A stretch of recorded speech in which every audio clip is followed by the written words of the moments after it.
Let's return to the issue of bond. Mr. Dean, I have received your request for restriction of certain information. The court has reviewed it.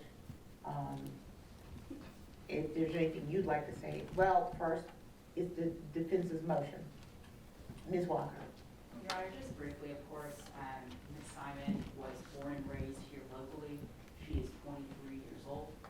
Speaking to the statutory factors, just briefly, Your Honor, we would say to the court that she is not a flight risk, one, because she lives here, two, because throughout this investigation, she remained here locally, knowing that she was a person of interest in this investigation, and that she is presently under a DFACS case plan, which I will not get into the details of, other than to say that she has every incentive to remain in this county pursuant to that plan in order to reunite with the children, and certainly that would be her hope.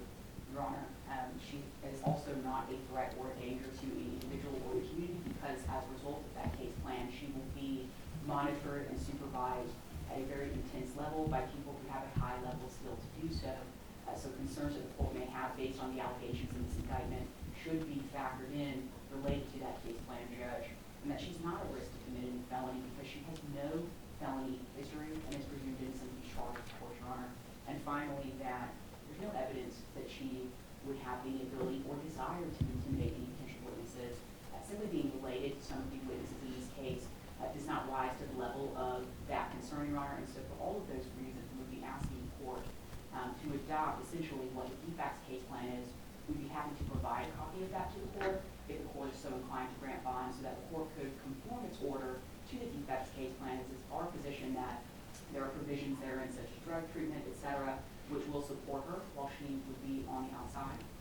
Furthermore, Judge, that we have a location for her to live that is safe, it is out of county, and as the court knows, this has been a very highly investigated and focused upon case in media and social media, and so we would not provide that address to the court for fear about Ms. Simon's safety. As the court knows, she has been harassed by various members of the public who knew her prior address, and so we're very concerned about her safety should she be released, and we'd be happy to provide that to the court, but certainly not in open court, Your Honor. Thank you, Ms. Walker. Thank you. Mr. Dean. Your Honor, as the court has referenced, yesterday afternoon, I emailed to the court the state's 9-page response to petition for bond, which I then filed in open court and served on the offense this morning. They were, of course, copied on the email version yesterday. In that filing, which will be restricted because it contains sensitive information that ought not be released, I believe that the state has both preemptively responded pretty conclusively to some of the arguments just articulated by counsel, and also made certain other factual and legal arguments about the defendant's unsuitability for pretrial release in this case. And with that, I will rest on the written filing. All right, thank you. In consideration of the information that was presented from the defense and from the state, the court will deny bond based on the risk that she would commit a felony while on bond, and there's risk of flight as well.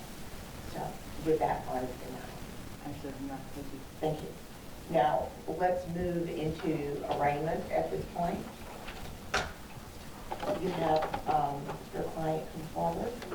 And Your Honor, if you may, we'll come to the podium, but our intention today is to ask, rather than for arraignment, because we believe there's, thank you, some conflict in the case law as to whether or not entering arraignment today would waive the demurrers that she's filed. Of course, the court is aware we filed 2 demurrers. One is a special demurrer as to counts 1, 2, 3 of this indictment, and a general demurrer as to counts 10, 12, 14, and 17. So what we'll be asking for today is for the court to simply set us down for a motions date where we can address those issues with the indictment, and then we would move forward with arraignment on that date if the court is so inclined. The court will do that. Motions hearings will be scheduled soon, and we will set aside time to address the several issues, that as well as other motions as well. Thank you. Okay. Turning now to arraignment. Ms. Walker, does your client waive formal reading of the indictment? Well, Judge, I think we may be doing that at that motion hearing. We can do it all together. We're just concerned about waiving per arguments as to the mirrors that we've already filed. So if we could move forward with arraignment at that motion stage rather than today. What the court is willing to do is preserve your Understood, Your Honor. your right to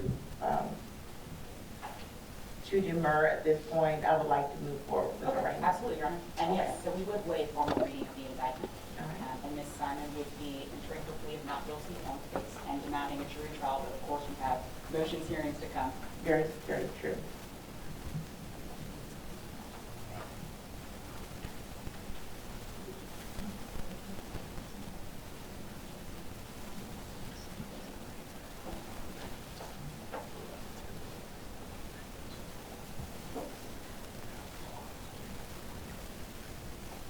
All right, and Your Honor, Ms. Simon not going to sign our names with the indictment. She's formally included on it. All right, very well. Motion date to come. Thank you. Thank you. Thank you, Ms. Walker. You may be excused. Thank you.